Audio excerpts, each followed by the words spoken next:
Hi, my name is Mary Ellen Sprenkel, and I'm proud to serve as the president and CEO of the Corps Network, the National Association of Service and Conservation Corps. Corps are community-based nonprofit organizations that engage youth and young adults between ages 16 and 30 in education and workforce development through conservation-related service projects that increase access to outdoor recreation and make communities more resilient to climate change. The Corps Network currently represents more than 150 programs, or CORES, that operate on public lands and in communities across the country, and collectively enroll more than 20,000 youth and young adults, or Corps members, a year. Every day, these Corps members go into open spaces in parks and forests and in their own communities to complete important projects that improve public spaces, neighborhoods, and the environment. They're doing important work, and they're trying to make a positive difference in the world. However, more and more I hear from our Corps directors, staff, and Corps members, particularly those located in urban areas, that they don't feel safe working in certain parks or in certain neighborhoods, or they just don't feel safe being out in the open. Instead of working, learning, and developing skills, these Corps members have to remain vigilant of their surroundings and fearful for their safety. More and more, these young people who are trying to improve their communities and their lives are losing them to gun violence. I'd like to tell you a story from one of our Corps, Power Corps PHL in Philadelphia. Since its launch in 2013, Power Corps has engaged more than 700 young people and provided more than 660,000 service hours to the park system in Philadelphia.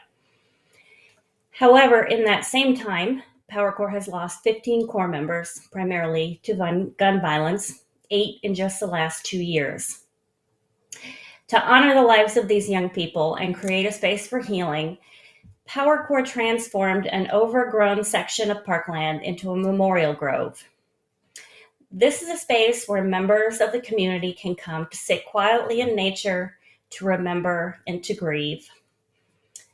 I'm so inspired by the young people of Power Corps who channeled their grief into creating a beautiful space to honor their friends and peers who have been killed by gun violence.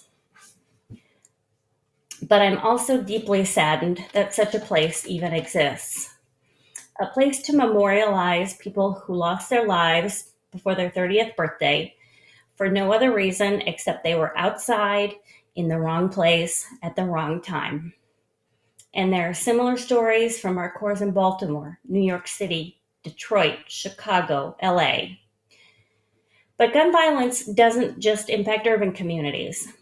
In addition to my role at the Corps Network, I'm also the mother of 2 teenage boys.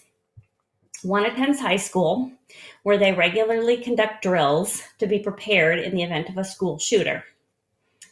The other just finished his first year at Virginia Tech, where in 2007, one student shot 47 other students, killing 33 of them and himself with 2 semi-automatic pistols.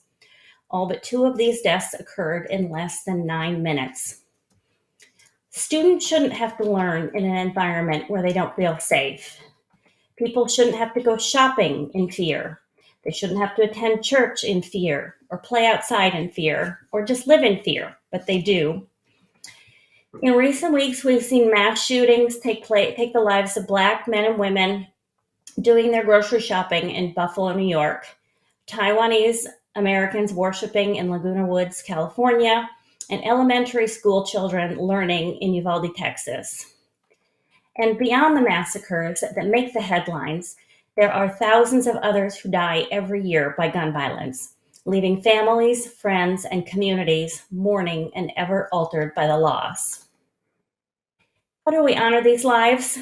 By doing everything we can to stop future tragedies. But in order to heal, we need more than anger and sadness. We need action. We need to look at ourselves as a nation with gun violence rates that far exceed any other country, and ask ourselves, is this how we want to live? Is this who we want to be? I hope the answer is no. Without question, there is deep work we need to do as individuals and as a society to address the systemic racism, bigotry, hate, and fear that drive too much of the gun violence in our country. But there are actions our elected officials can take today to stem this violence, but many lack the courage and will to do so. In challenging times like these, I look at the thousands of youth and young adults that serve in corps, and I look at my own two children and remind myself that young people are a force for good, they're a force for change, and they are our future. But these burdens shouldn't be carried by our youth alone. We owe it to our youth, to the future of the country, to speak up, take a stand, and lead the way forward. The CORE Network proudly joins the 24/7 Coalition in demanding stronger gun safety legislation. Our leaders must act, and they must act now. Thank you.